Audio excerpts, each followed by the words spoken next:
What's up, y'all?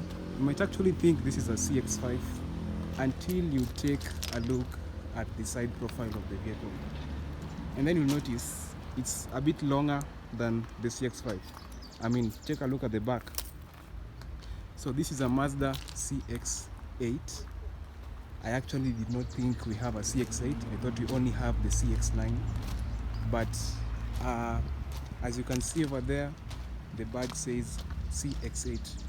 So just a brief history, the Mazda CX8 was actually introduced in 2017, so it has not been there for a really long time. And when it was first introduced, it was the flagship model of the Mazda brand. So alongside it was the CX9, which was now introduced for export. Because the funny thing is that the CX8 was introduced as the flagship in Japan. Meanwhile, the CX9 was not available for the Japanese market. That's because of certain requirements, and that being its size is actually bigger than the CX8. According to spec, the CX9 is 17 centimeters longer and 13 centimeters wider than the CX8. And then in 2023, the CX8 was actually discontinued and replaced by the Mazda CX80. So you only have a short run for this vehicle of about 6 years, because it's from 2017 all the way to 2023. So around 6 or 5 years for it being available. Mazda has identified themselves very uniquely with their Kodo design. I mean, you don't even have to take a look at the vehicle. You don't have to take a close look at the vehicle to tell that it's a Mazda. Just by the design of the headlights, the tail lights, and the overall design of the vehicle's body, you can tell it's actually a Mazda. So the tail lights of the CX8 actually resemble that of the CX9. That's why you can say they are a bit quite similar. It's only that the CX9, of course, is bigger than the Mazda CX8. More about the size when you come to the inside of the vehicle. Otherwise, the exterior, pretty much like Mazda. I love the way it's look.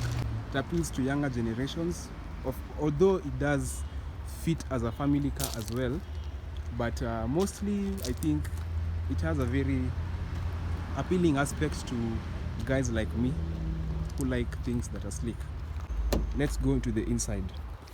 And I think I'm going to start with the rear side, because that's what I really want to talk about in this video.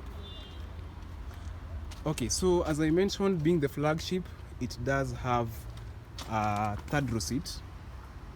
As you can see over there, we have a third row seat.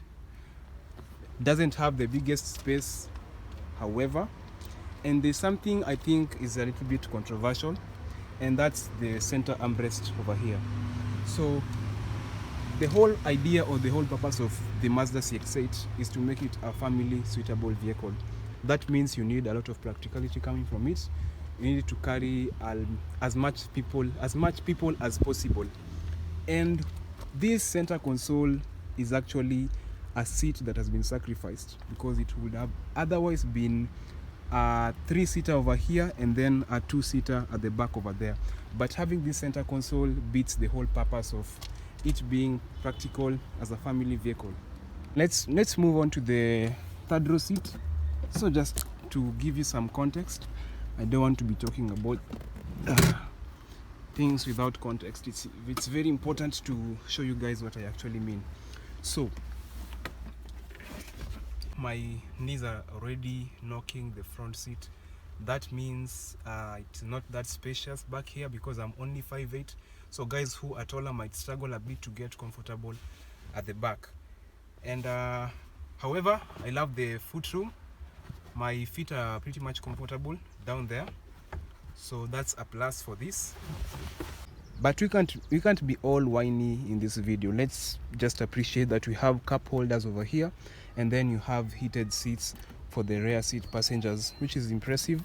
They also have their own center storage, which I don't know what they'll be using it for, because most likely if you're sitting in the second row, you're not the owner of the vehicle, so you don't really need to store anything inside the vehicle that isn't yours. However, you have your 2.1 ampere charging slots over there. so you can charge your phone at the go. Then you have your AC controls, so climate control is also essential for the second row, guys. Let me just go ahead and turn on this vehicle. Keep in mind that it's a diesel, so it can be a little bit more noisier than usual. And that's how it comes to life. I can see over there we have the heads-up display. I don't know if you can see it right there. So you don't need to look at the cluster gauges in case you want to see the speed that you're moving with. Camera, 360-degree camera to view the surrounding of your vehicle. That can be very useful when it comes to parking your vehicle, especially in the city where it's a bit crowded. Bose sound system sounds pretty awesome, by the way.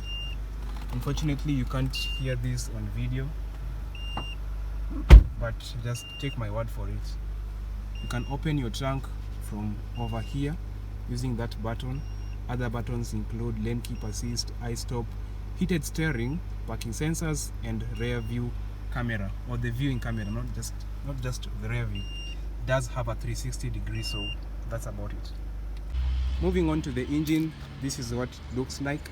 It's a 2.2 liter diesel engine, which was the first option that came with this vehicle, but later on they introduced a petrol variant, the 2.5 and the other one, can't quite remember which it was, but mostly you'll find them being the diesel ones. So yeah, very economic in terms of consumption.